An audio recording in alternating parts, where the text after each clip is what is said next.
Κυρίες και κύριοι, σε ένα πέρασμα. Κυρίες και κύριοι, μόλις ήρθε και το Ζετέκο. Πού το? Έλα! Ζετέκο, μπανάνα! Ένα!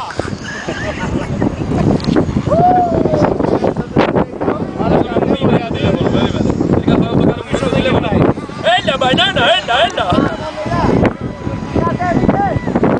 Αλλά κάνεις κρατάτε με αυτόν τον καιρό.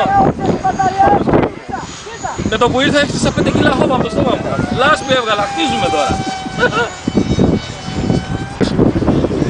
Είδατε τι του έχω μάθει, τον εκπαιδεύω καθημερινά και έχει γίνει, μπορώ να πω, τους καλύτερους πιλότες στο ΣΕΦ. Ενώ μέχρι χθες έπαιζε με παγίδια το τσάπο, τώρα πετάει η τσέπ. Έλα, θα πανανιάσουμε πάλι σήμερα. Πετάξαμε και το F16. Μπανάνα Ζετέκο, πέταξες και F16.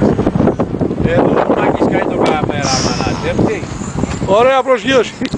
Το φλερ μου άρεσε της προσγείωσης, έκανες ωραίο φλερ. Πυρουέτα, αυτό ήτανε. Μια φωτοβολίδα.